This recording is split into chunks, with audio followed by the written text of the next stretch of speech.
Hey, welcome to this amazing, I'm sure it's going to be at least interview with Hanna. And you're watching it on the Job and Career in Denmark YouTube channel or somewhere else where I've posted it. I'm very happy that you're here. I am having Hanna, who is a recruiter or talent acquisition professional or whatever you, you want to call that, at Maersk with me today. And it's going to be so interesting because one thing is that Hanna is an international herself, and we're going to hear a bit about her story, but then we're also going to hear a bit about how they do the recruitment and all of these things in Maersk. So I'm looking so much forward to this conversation. So welcome, Hanna. Hi, thank you so much for inviting me. Thank you for joining. I'm like, woo, it's going to be so Me good. too. I've never done anything like that before. I'm super stressed.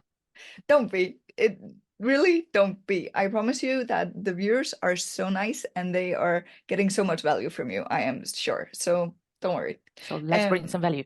yes, exactly. So I would love to start by jumping into your story. So you're coming to Denmark. How did that happen? Why Denmark? All of these things. So a little bit of background about you.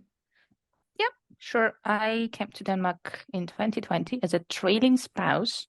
So I joined my husband, who got a job at DTU, and that was a leap in the unknown. We never had Denmark on our list. We never thought about moving to Denmark or even visiting Denmark. I don't know why, don't ask me. And suddenly, in the middle of pandemic, we find ourselves here in Denmark. Everything is shut down. People keep telling me, you're supposed to network. And you're like, how? Yeah, So that networking was a important in bumpy road Denmark. everywhere. But, in the middle of pandemic, in that context, it seemed crazy. So it was a difficult year, let's be honest, for everyone, I think, to navigate the new reality, to settle down, given that that's pandemic. So yeah, whew, crazy, yeah.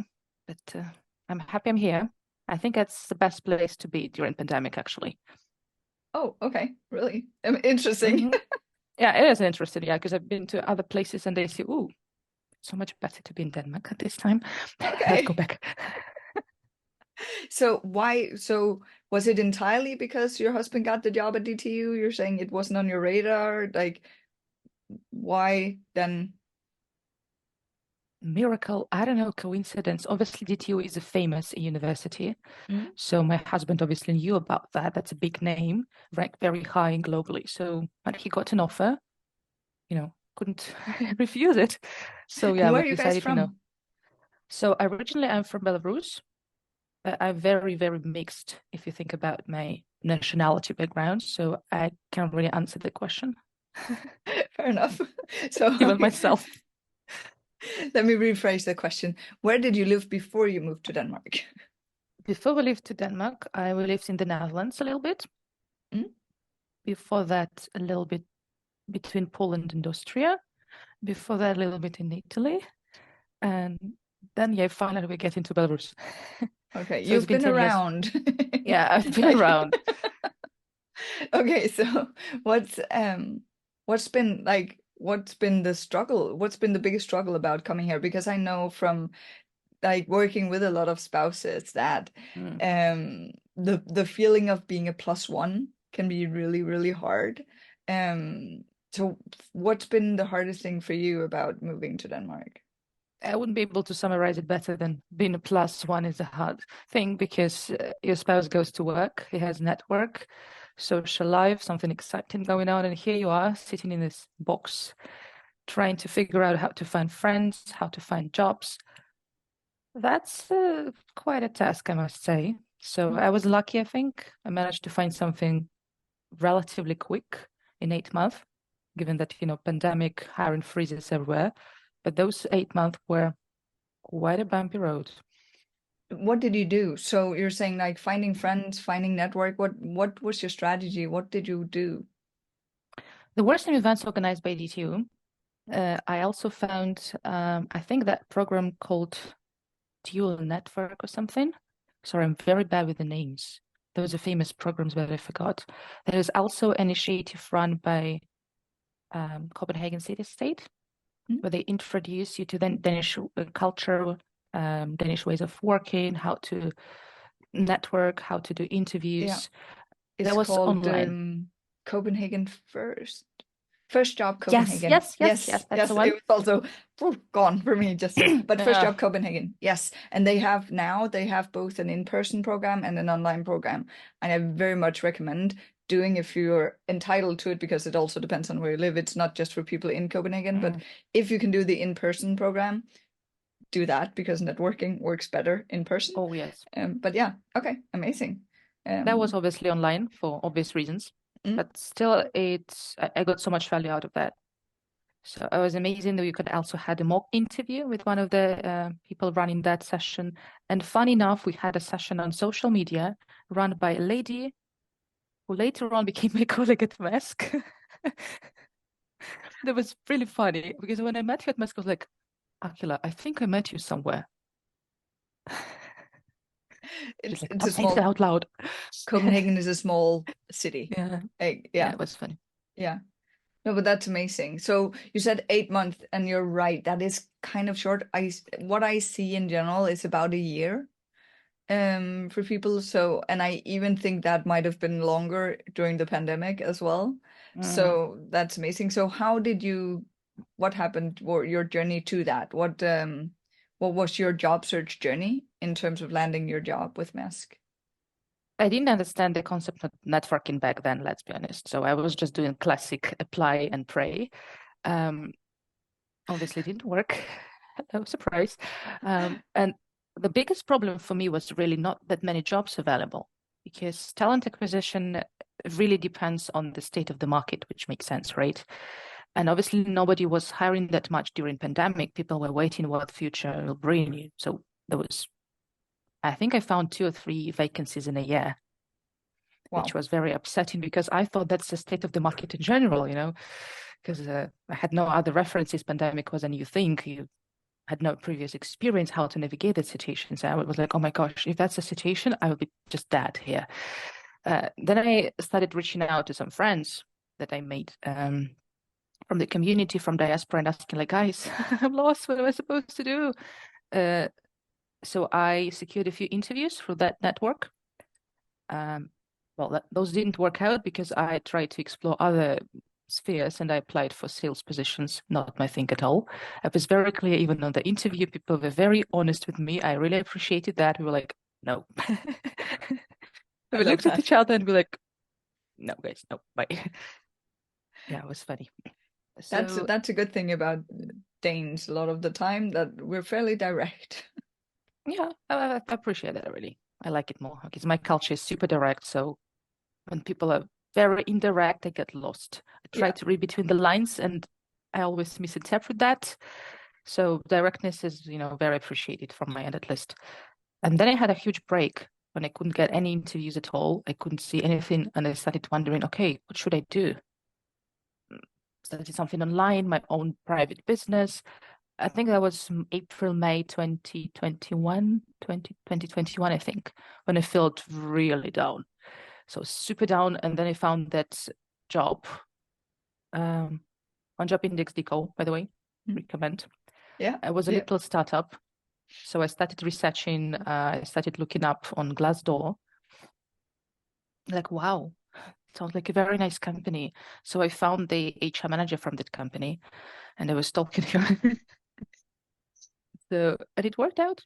It was an amazing place. And I spent there around 10 months, I think. Then I Mhm. had to leave well, there were some reasons.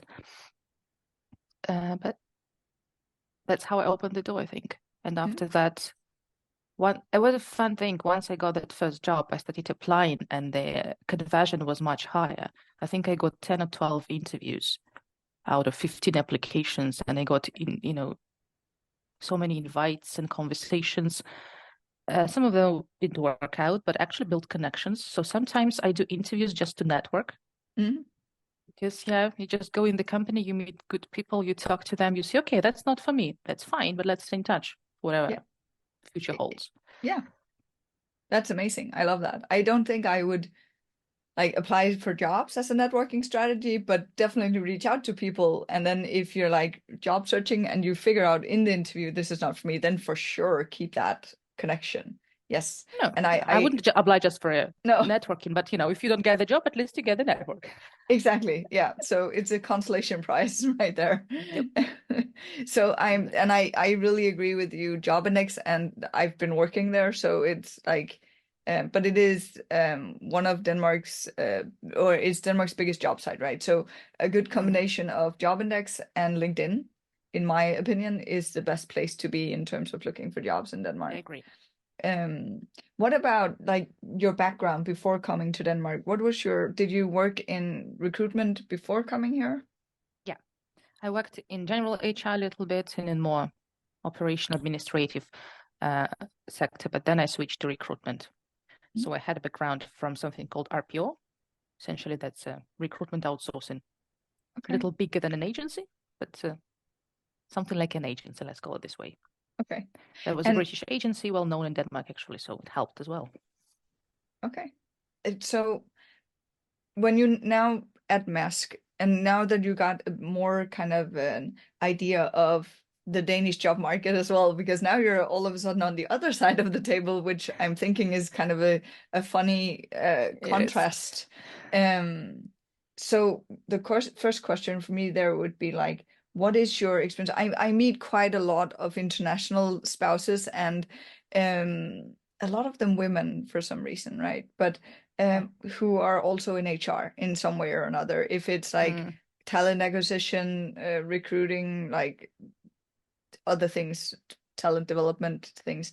But what is your experience of the job market within that sector? Is it hard to get into the HR department? Because what I see is a lot of people, but in Denmark, if you're in a lot of different areas of HR, you do need to know Danish and Danish law, right? Yeah. So my impression is that talent acquisition and recruitment, maybe leadership development, but these things are kind of the only things that you can move into without knowing Danish and the Danish law. But do enlighten me if there's what's your I agree. I experience? agree with that because once I think I reached out to one lady who was providing career counseling in Denmark, and that's exactly what she told me.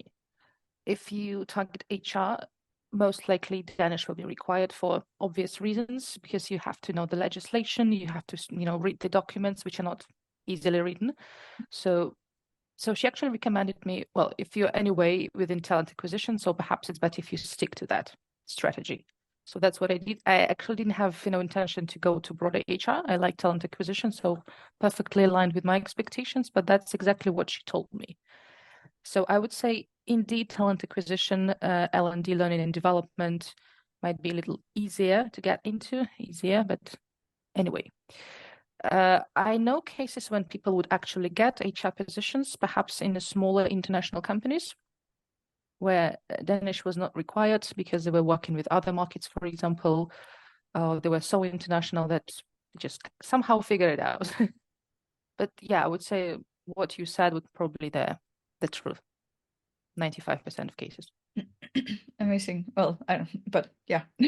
um, so I'm gonna jump a little bit back because I was wondering what's been the best thing about moving to Denmark, even back when you didn't have a job? Like, what was the great things about being here? Definitely work-life balance. Amazing. Working culture in general is way more relaxed. I mean, obviously people do the best and they're efficient. I don't have the impression that people would die for job. They have private lives, they have hobbies, interests. Job is a job. You do it well, you do your best, you go home, enjoy your life.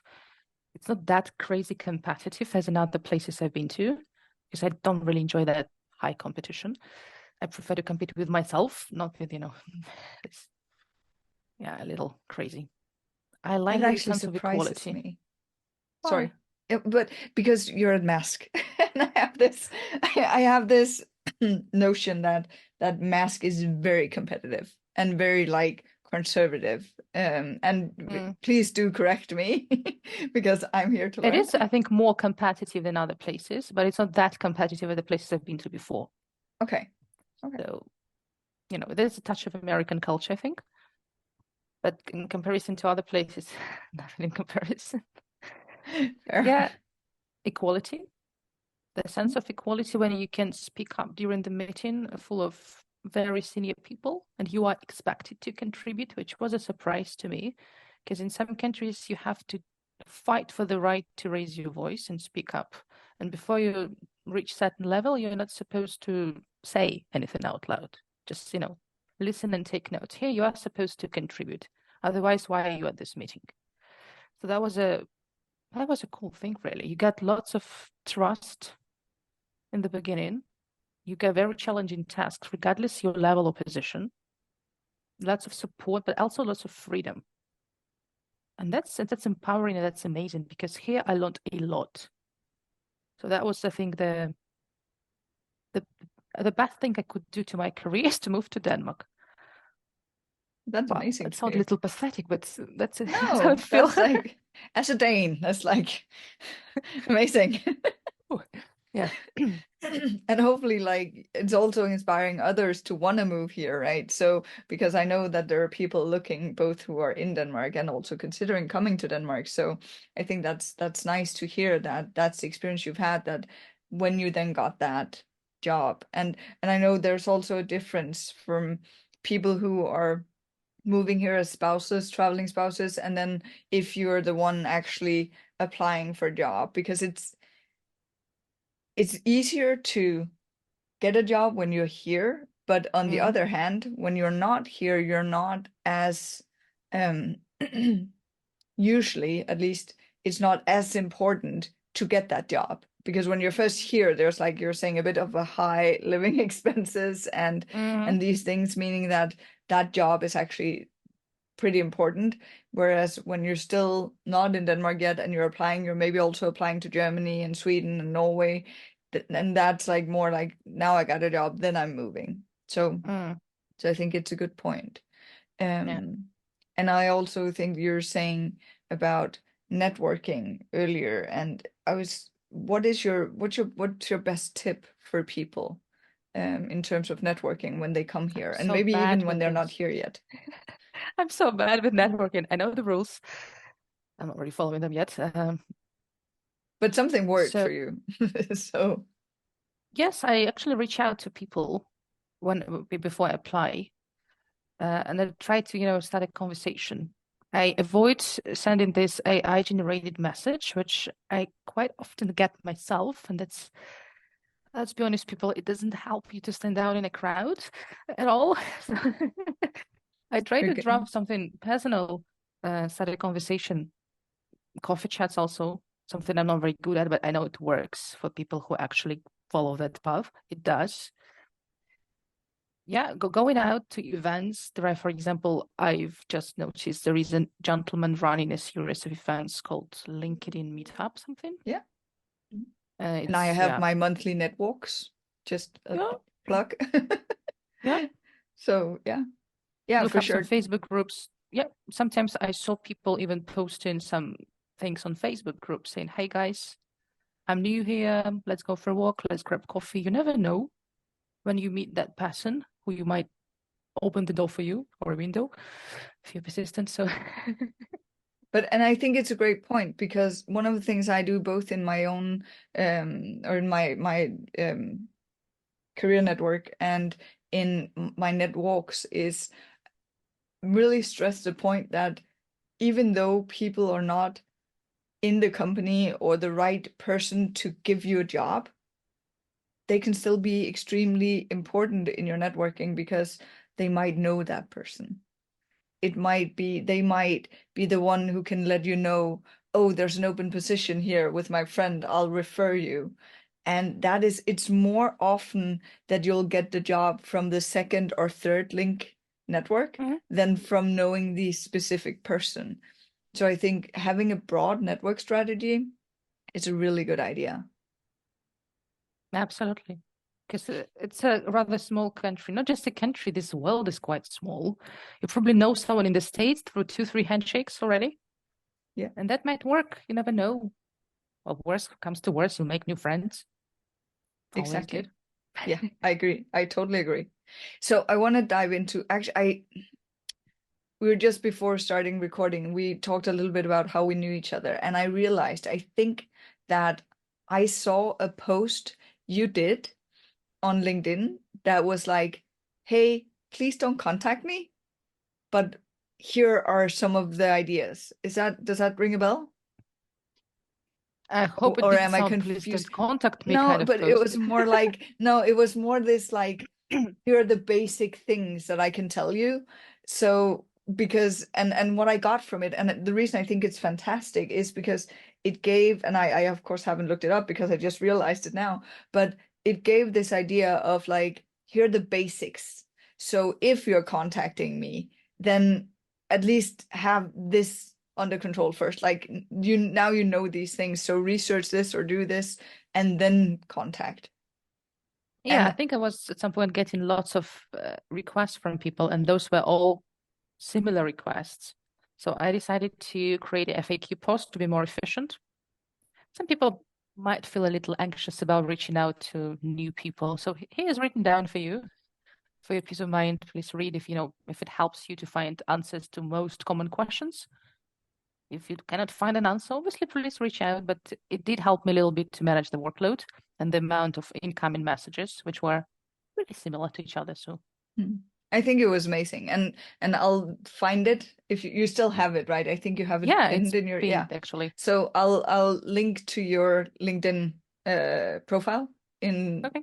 in the description of the video so that people can go in and start by watching or reading that post, because that's amazing. So I want to dive into a little bit about hiring procedures, what you experience in terms of Maersk's, particularly because Maersk is one of Denmark's biggest companies.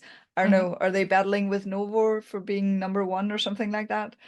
It doesn't It's a matter. little bit, we're in different niches. So Yeah, exactly. But it's one of those companies where it's like, yeah, Maersk is it's a well-known brand and it's something that I know a lot of people would love to get a foot in. So I would love to hear about how is a normal hiring process for you when you have a job, and what's the process for you from posting that okay. job, or maybe even before posting it if you're doing something, looking into network and stuff before posting. I would say we're not actually looking in the network, because quite often we have for very niche positions with very specific skill set. So we actually have to do a bit of a legwork, go out and search on LinkedIn. In some cases, we are lucky to get applicants, but most of the time I spend actually reaching out proactively to other people. So the process, I actually quite like the process because I contributed to building it too. Maersk started having their own internal talent acquisition function quite recently. Previously been relied a lot on agencies.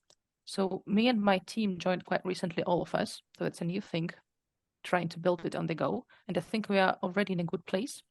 And I like the process. It's pretty inclusive. There is a lot of attention paid to diversity. So we also pay attention to how we write the job description. Are we writing it, full of male words like ambitious, pushy, powerful, whatnot? Women can also be all that, but studies show that some people might feel a little discouraged Mm. after reading that set of words. So we also pay attention at that stage when before we publish. So many eyes are looking at that job description before we post it. And then the process is pretty straightforward. I just go and look at that application. I do it myself. There is no system and there is That's no nice to specific hear. format required. It's just that's the system. So no CVs will be rejected based on system decision, whatever. Cool. No, just us And that's people. amazing to hear because that is also the rumors, all of them. Oh, the what's it called? ATS, whatever is. ADS, yeah. Yeah, it's like, oh, I'm never gonna get an interview because these, and how do I get around them? And like, well, Have to get around me. get get around Hannah, Bring then me you're, chocolate. I don't know. yeah, bribery. But yeah, no, Probably, will probably. not work. Well, No, Denmark is, it was just a new thing released that Denmark is the least corrupt country in the world. So bribery, not a good idea. no, no. Sometimes I have to admit, sometimes people reach out to me as an expert to an expert, Mm. expecting me to put the CV in front of someone. I'm like, first of all, I cannot do that because it's a GDPR breach. Second of all, it's my qualification here at stakes, right? I also would like to deliver the best at my job and bring the best candidate. So it's not really about your background, being an expert or not an expert. That's about being the best. So no, no And chocolate will work. even though it's probably going to be eaten, but it won't get you the Sorry, job. no, I do my job. But I think it's an interesting point actually, because there's this thing, what I experience also sometimes is people coming to me and be like, hey, my husband or my wife has this really important position at whatever university or at Novo or Maersk, so I'm of course entitled to get a job. So they expect me to get them a job based on their partner's merits. And it's like, yeah, it doesn't really Nope. work that way in Denmark. It might have done where you're from, because I know that's how it works some places in the world. It doesn't work like that in Denmark. Here, even though we're keeping saying network, network, network, and you could say that your spouse is very much your network, but it's more of a, again, the second and third link. So the network is going to get you the ticket to the interview or the ticket to the Sometimes. conversation, or like at least get you. I usually say that. So if I recommend someone to you, you will at least maybe give it a bit of a closer look, because you value my opinion. Yeah. So that's what you're getting through the network, is you're getting a bit of a point ahead of the other applicants, meaning you have a better chance. Not Yeah. meaning that you necessarily get the interview, not meaning that necessarily getting the job, but you're positioning yourself better. Yeah, because this is a trust-run society. Yeah. And obviously, an outsider is coming. This is very human to feel a little suspicious and insecure because you're actually risking a lot. If you hire someone from your network, you know the person, perhaps even not from professional, background, but you know them. They're reliable, you know how they work, you know how they speak, you can trust them already by default. If someone's coming from the outside, 50-50. So if someone is recommending you, then yeah, sort of your trust score is rising, but it doesn't necessarily mean you'll get a job. Because even if I get someone in referral, I look at the CV. I'm sorry, if it doesn't tick a few boxes, I will not hire you, with all due respect, right? Because we need Yeah. someone who will do the job. So Yeah. I like you, I might love you, but Yeah, if you can't do the job, then doesn't matter. But we'll do the job. yeah, I think it's important to notice that there is this distinction between networking and Pulling connections, I don't know how people yeah. call it.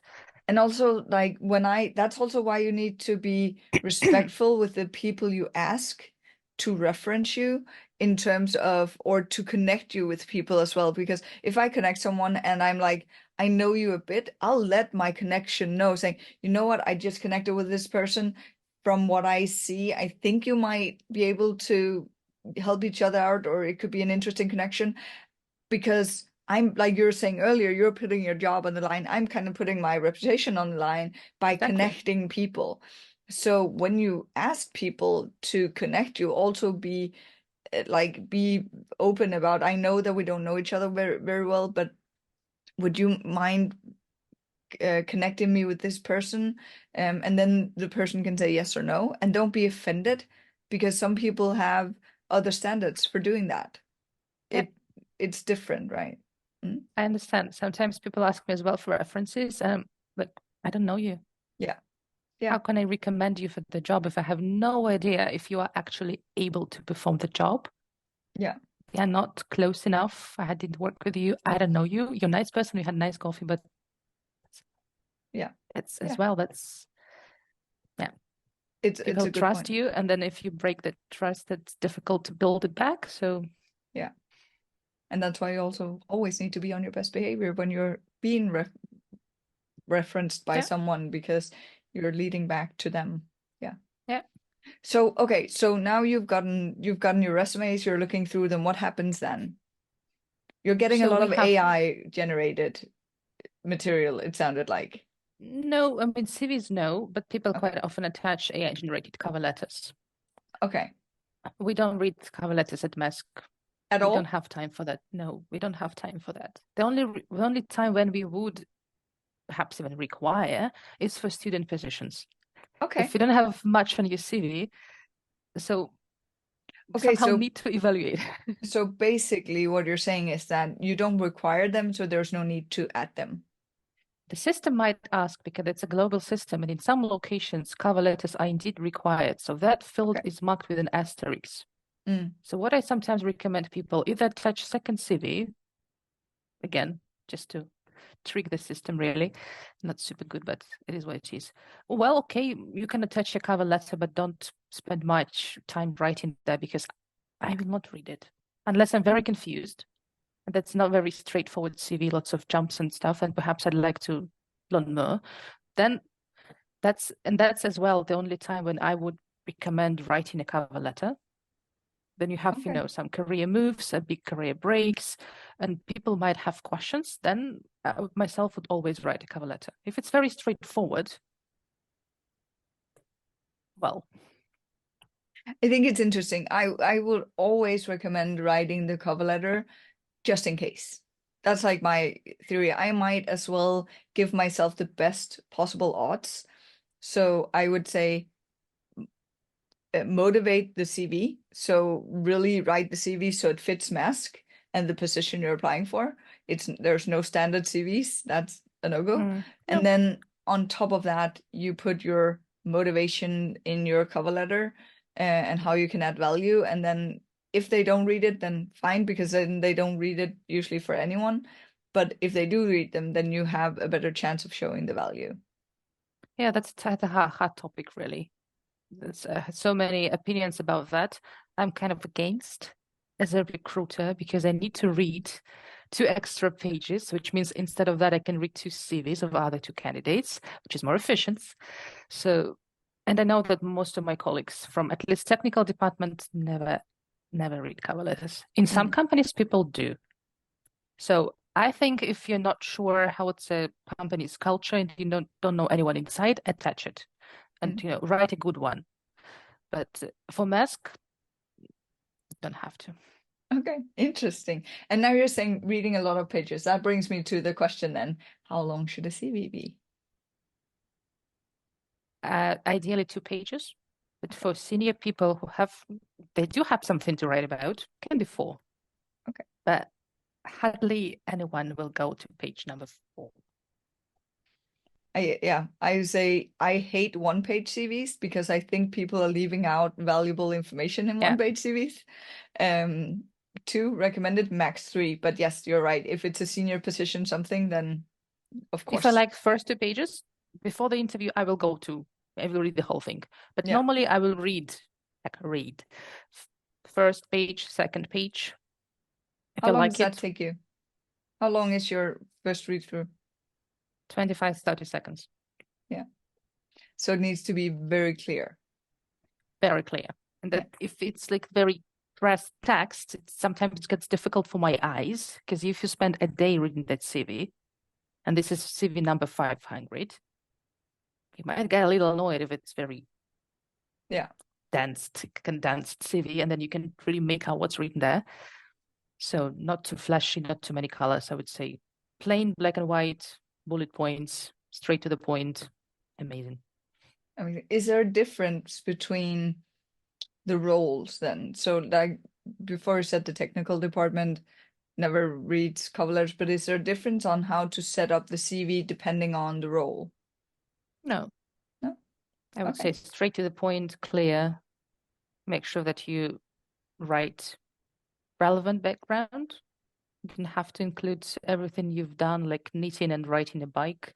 It can be in the hobby section, but sometimes people write everything they've ever done. And I'm hiring specifically for ABC, and I will be looking for ABC. Sometimes recruiters are accused of only looking for keywords. Yes, because I spent 25 seconds on that CV. I will be looking for those keywords. Not Does it help you necessarily, if the same word. but would it help you if one of the things I do and recommend doing actually is bolding out those words? So Yes, because I know that from the job ad or from speaking to you when I research for the position, then I have an idea of what those words are. So I will bold those out in the text. as well. That also helps because I skim through the text. Yeah, and So that draws the if eye. if they're bold, okay, I will keep reading. Yeah, It's not that, amazing. recruiters are stupid and cannot, identify the keywords. just because we're pressed for time. Yeah, and it's easy, like it's helping you, I'm guessing, because Yeah. it draws the eye. So if it's the right words, then yeah, it will help me, help you, help me. Yeah, Help something like everyone. help every. Yes, that's good. Let's put it that way. That's amazing. Okay, so now we've got the CV, the cover letter, which is not really needed at Maersk, and then how many, if you can say anything about this, and it's fair if not, can you say, like, on average, how many CVs would you get or applications would you get for a position? Really depends on the role. If that's more technical, fewer, obviously. But we get CVs from all across the globe. So 50 is minimum what I'm looking at. Mostly that's 100 plus something, which I have to go through one by one manually. Yeah. Yeah, and I have 20 roles. Ooh, yeah. Yeah, makes process fun. I hope you like reading. That's what I'm getting from this. I'm very fast, let's say. Let's Yeah. put it this way. Amazing. So what next? So now you've looked through, is there a second read through, or is it just, okay, I'm so focused that I'm doing a yes and a no pile, and the yes pile is only gonna be the ones we're actually gonna do interviews, or do you do a yes and a no pile and then you take the yes pile and then you do a second read through to Yes. to figure out? I take yes pile and go again, because when you read so fast, obviously you make a mistake. That's human factor. So I give them a first quick read. That's why it's important to have, good keywords and very clear, concise, precise CV, because I will spend on that 20 seconds, half a minute, and move it to yes or no pile. Then I will do a second reading of that smaller yes pile, and then I pay more attention. I'll perhaps go to the page number 4, read it through, think about that. And then if I am confused or not sure, I reach out to the hiring manager. Okay. We jump on a call, or I just share links in the system with them through the system. Like, okay, Bill, what do you think about that? I'm not quite sure. Yeah, because then it can be something technical that you don't have the knowledge to know if this is actually a really good candidate, but you just don't know anything about it. So you want to ask the person who's actually hiring. Yeah, if that's the position I've been working on for a year or something, I already know. The synonyms, what might be hidden under that and these. But if that's a new position, especially right now, I'm entering a new field for myself, pure hardcore logistics. That's funny. I know nothing about logistics working for a logistic company because I've been working in the tech department. That's very funny. So yeah, I quite often reach out to Google. What does it mean? So I'm just going to jump back. When you read or when you write the job postings, you do that in collaboration with the hiring manager? Yes, always. Yeah. Okay. So they contribute, I would say, they contribute the text. Yeah. Can be a bit messy, can be bullet pointed, whatever, just information. And then we run through it. We try to look at nicer. We make sure that all the nice words are there, that, it's appealing to a broader group of people, not just a specific group of people. Yeah, cautious with the words. Sometimes we use special programs which are focused on diversity and inclusion language, especially because I'm not a native speaker. I might put this word because that's the only word I know. I'm not necessarily aware of the hidden meanings. So yeah. Okay, so you write the job interviews or the job postings in Danish or in English, or is it depending? Always English, because in Maersk, 50% of our population are internationals, even in Copenhagen. All the teams most likely will be distributed, meaning that your hiring manager, one of them might be in the States, another one in China, France, whatnot. Recruitment teams are also, well, depends. There might be a Spanish person reading your CV, or someone sitting in the UK or in India. So CVs also always should be in English at Maersk. Okay, so if it's in Danish, it's just No, I read that, but it means I have to spend more time on that, which makes me a little bit annoyed. So basically, you're not giving yourself a very good chance if you're writing it in Danish, but that doesn't even matter here. If I see the keywords, because that's if that's freight forwarding, they would write freight forwarding in Danish too. So I send it to the manager and say, "Hey, Bill, I'm not sure." So I'm very careful. I will not just disregard, even if it's in Spanish or French, which quite often we get. I'll try to give it a read, and if I actually get through it, I'm a persistent lady. I want to make sure I'm giving everyone a chance, but that makes me a bit annoyed. that is amazing. I'm gonna give you total points for doing that. I would like just look at it and give up because I don't understand. I'm also very bad with languages, so yeah.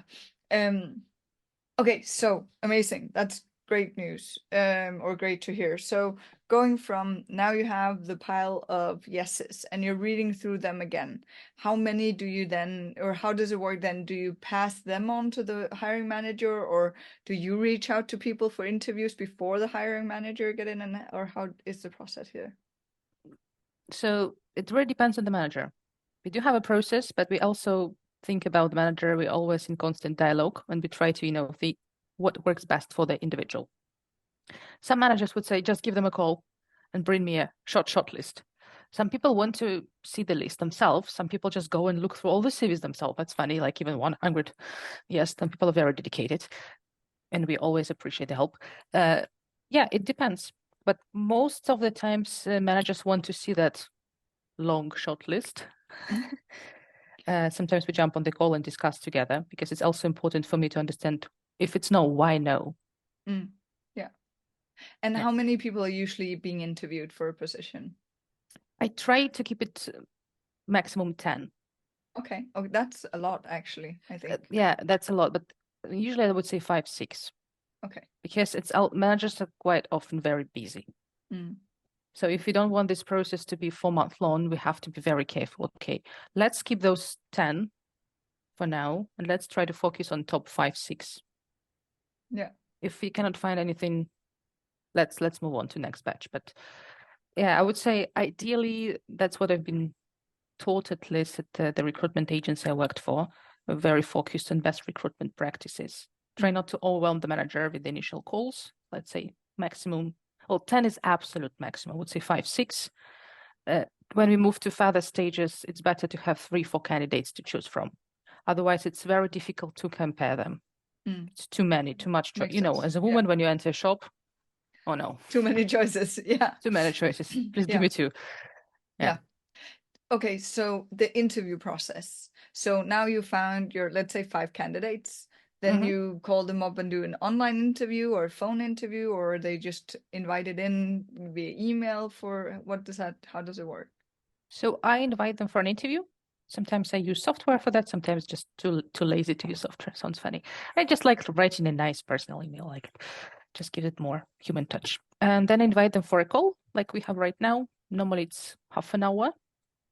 And we have a call via Teams online, cameras on, cameras off. I don't really care. Usually people go online. And we talk. It's very generic conversation just to see if there is a culture fit. I don't like talking about culture fit, more like culture add. But we are very transparent about our values and we let people decide if that's the right thing for you or not. We go through background, expectations, timelines, availability and stuff. Okay, and then does everyone go through to a personal interview there if they want to, or is it more of then you also decide, okay, this person was totally off in terms of what we thought, so you're choosing 3 or 4? Yes, I decide. Okay. So in most cases, if I'm not sure, I just, I take my notes, obviously. Then I go with those notes to the manager and say, hey, Bill, that's what I wrote down. Let's try to be objective. I'm not sure. And I try not to say I had a bad impression because that will influence bias. Yeah. So I try to be, as neutral as possible. I show the notes and they say, no. Oh, okay, let's give them a chance. In some cases, you're just swept and you're like, oh my gosh, yes. Please. Sometimes you're not sure. Sometimes it's clearly no for various reasons. We might not have specific experience that we need because the team might be lacking ABC. And this is an excellent profile, excellent background, but they're lacking this ABC skill. And the team cannot function without that. So we have to say no. Sometimes that's a mismatch, culture mismatch, because I can see there might be some tensions, let's say. Sometimes it's financial mismatch or level mismatch. Sometimes people are not really, it's difficult to understand, the level of the job, reading sometimes the job description. So we have an open chat about that. Okay, you might be a little too senior for that, or perhaps a little too junior. So what about if you apply for that role or for this role, or keep an eye on our job board? So yeah, different conversations, really. Yeah. And then going from there, there's an in-person interview with the manager, or is it still online, or Online. I think we everything never online? got back to personal interviews after COVID. Oh, really? So none, you'll get hired through only online interviews. Well, in my department, 95% of cases, 99-ish. Oh, wow. Okay. Interesting. I'm actually really surprised about that. But that's also about just I think I would find it weird. Okay, so It's, I no, mean, but that's that's just very because international because yeah, but the there's interview also panel is something about international. the chemistry of it that You I'm can kind of feel that on the call, yeah, totally. After so many years of interviewing online, I can see that there is a click of chemistry. You see a person. yeah, okay. Fair enough. Okay, so how many interviews are there then? So for technical roles and senior roles, it might be even 4. Okay. You speak to different stakeholders, your manager, we can say grandparent, they don't like it. Yeah, might be, the level up, so the head of the department. They might bring someone from the technical department to check different set of skills, and we try to focus on different skills. So at the beginning of the interviews, we sort of write a document who will be evaluating what. Mm-hmm. And so different interviews will focus on different things, just to ensure that we have a good candidate experience and people don't get mad when they ask the same question 4 times. It's annoying. And also it means that there are no gray areas left. Mm. Because sometimes there were cases in the past when you gather, a panel after the interview, you sit in 5 people. Did you check his or her stakeholder management skills? Like, no. And this is a very big part of the job, and no one checked that because we were just chit-chatting. Yeah. So we try to avoid the situation, and we say, okay, Bill, you will be asking this. Sam, you will be asking that. Oh, Sally, you wow. will be Okay. asking that. Amazing. And then we make sure that we have a full picture. Yeah. How many people are then on each interview? Are they We try to usually two, have three, or maximum 1 or 2 okay. because it's overwhelming psychologically. It feels Mhm. like an exam. Yeah. If it's face to face, that's different. You sit around a nice table, drinking coffee. But if it's online and you see 3 faces looking at you and you don't know where to look, so maximum 2 people will be interviewers on the call. Yeah. Okay. That's amazing actually, because I know that it can be very overwhelming to have more people also in person for that matter, having like sometimes you experience having 5 people in the room and you're still like, who am I answering now? Yeah. Yeah. And the So worst if the yeah. table is not round, but a square one, Yeah. and they all sit in front of you. I feel like Yeah. there is some sort of confrontation here, Yeah. Yeah. and it's And very, yeah, it's it's uneasy. stressful. Yeah. Yeah, I totally agree. So what is it that you what about feedback? Hmm. I always encourage candidates to reach out for feedback. So both if they don't get an interview, but also especially if they do, of course. How do you guys give feedback? So I try to give feedback to written one, more detailed after talking to someone face to face. Mm. Unfortunately, we cannot give detailed feedback to all candidates we receive. As much as we would love to, it's not possible. No. I would die. So There are only 24 hours. unfortunately, yes. Yeah. Yeah, I'd love to. And a very big advocate for giving feedback. And sometimes I'm not the best in that department because I have no time. That's sad, but it is what it is. So we try to focus on people. Okay, we selected 5. I spoke to them, then I'll try to give them feedback. If that individual spoke to the hiring manager during a longer interview, the feedback will be more detailed. Mm. And So we coming most from likely, you still or coming from the manager? no, that's from the manager. Okay. So I So try it to push the managers. so it will always be from the people you actually had the interview with. Yeah, Okay. they're supposed to write a detailed feedback after the conversation and submit it to the online system. So either we take it from there, if they are not always submitting the feedback, and we just go after them and push. Sometimes people still will be too busy, then it's a little frustrating. But yeah, Yeah, we still because try to, yeah. because I don't know. So I have to get that feedback from someone. Yeah. And okay, so is there anything where you're thinking that we haven't spoken about that would be valuable for people to know when applying for Maersk or a company like Maersk in terms of either preparation or networking or anything like you're like, this would be great for people to know? I think preparation does matter Mhm. because I know some people stick to the strategy, let me apply to as many jobs as possible. Mm-hmm. And that's why I get 200 CVs and only 10 of them are relevant. Yeah. I agree.